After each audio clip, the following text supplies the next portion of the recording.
Hello friends, सभी का स्वागत है मेरी किचन में। संक्रांत का सीज़न चालू है तो इसके लिए तिलगुल बहुत बनाए जाते हैं। हमने पहले भी अपने चैनल पर तिलगुल वाली रेसिपीज़ देखी है, पर जिन जिन जिन को तिलगुल की चाशनी लेनी नहीं आती है या समझ में नहीं आता है चाशनी अच्छे से बनी है या नहीं, तो आज की रेसिपी सिर्फ आपके लिए है। तो आज हम बिना चाशनी लिए ही तिलगुल के लड्डू बनाएंगे। एकदम इजी है, हर कोई इसे बना सकता है। बहुत सिंपल रेसिपी है। तो चलिए आज की रेसिपी को हम शुरुआत करते हैं।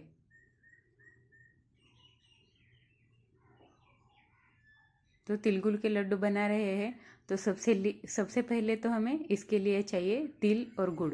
तो मैंने यहाँ पर 1 कटोरी चिक्की वाला गुड़ लिया है। उसके साथ ही आधी कटोरी मूंगफली को ग्राइंड करके लिया है। और जिस कटोरी से मैंने गुड़ लिया है उसी से ही 2 कटोरी मैंने तिल लिए हैं। तो अभी ये तिल कच्चे हैं, इनको सबसे पहले तो हमें इन तिल को भून लेना है। तो चलिए अब हम गैस की तरफ चलते हैं। तो पैन को मैंने गरम कर लिया है। इसमें अब हमें जो अपने तिल है वो ऐड कर देने हैं। ये बिना पॉलिश वाले तिल है, इसके लिए ये ऐसे दिखते हैं। आप इसके लिए पॉलिश वाले तिल भी ले सकते हैं। तो तिल को हमें इस तरह से भून लेना है। तिल को भूनने के लिए गैस का फ्लेम हमें मीडियम ही रखना है और याद रखना है इसे हमें 2 से 3 मिनट तक इस तरह से भूनते रहना है। जब तिल में से चट चट करके आवाज़ आने लगेगी तो समझ लेना है कि अपने तिल एकदम अच्छे से भुन चुके हैं। तो जब तिल एकदम अच्छे भुनते हैं तो देखिए इस तरह से तिल में से आवाज़ आने लगती है।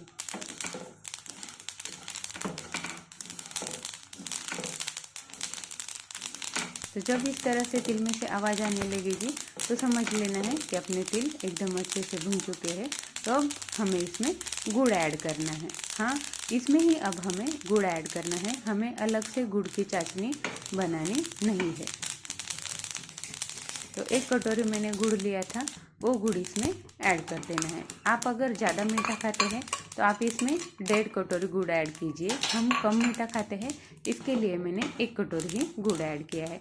और गुड़ को लेते समय थोड़ा इस तरह से छोटे छोटे पीसेस में कट करके लेना है। और इस तिल में अब इस गुड़ को हमें इस तरह से मिक्स करते रहना है ताकि तिल की गर्मी से ये गुड़ जो है वो मेल्ट हो सके। तो इस तरह से इस तिल में इस गुड़ को हमें मिक्स करते जाना है।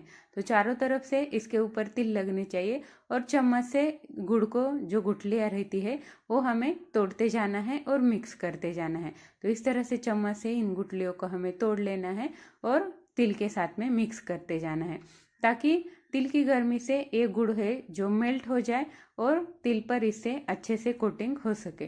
तो अब मैंने इसमें जो अपनी मूंगफली रखी थी, हमने क्रश करके रखी हुई, वो भी ऐड कर दी है। तो सारी चीज़ों को हमें 2-3 मिनट तक इस तरह से मिक्स करते रहना है। तो देखिए 2 या 3 मिनट लगेंगे तो एकदम अब अपना मिश्रण एकदम अच्छे से तैयार हो चुका है। तो देखिए एकदम अच्छे से सारा गुड़ जो है वो मेल्ट हो चुका है। तो अपना मिश्रण अभी लड्डू बनाने के लिए तैयार है।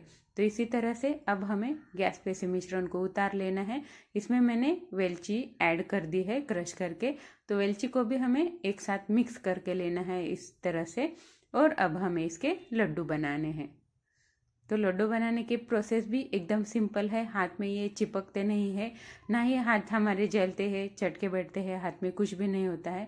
तो मैंने पहले वीडियो में भी तिलगुल वाले इस तरह से दिखाया है कि जिस साइज़ में हमें अपने लड्डू बनाने हैं उस तरह से चम्मच में ये वाला मिश्रण हमें प्लेट में निकाल लेना है और हाथ से देखिए एकदम आराम से हम इस तरह से इसके लड्डू बना सकते हैं।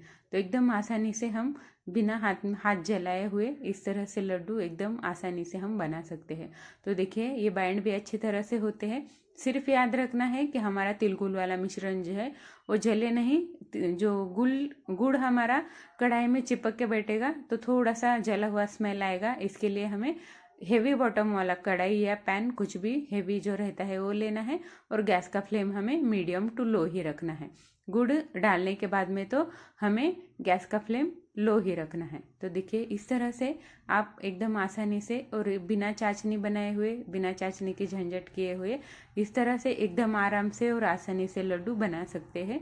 तो मैं यहाँ पर मेरे सारे लड्डू जो है वो इस तरह से बना लेती हूँ। तो अब अपने सारे लड्डू बनाकर तैयार है।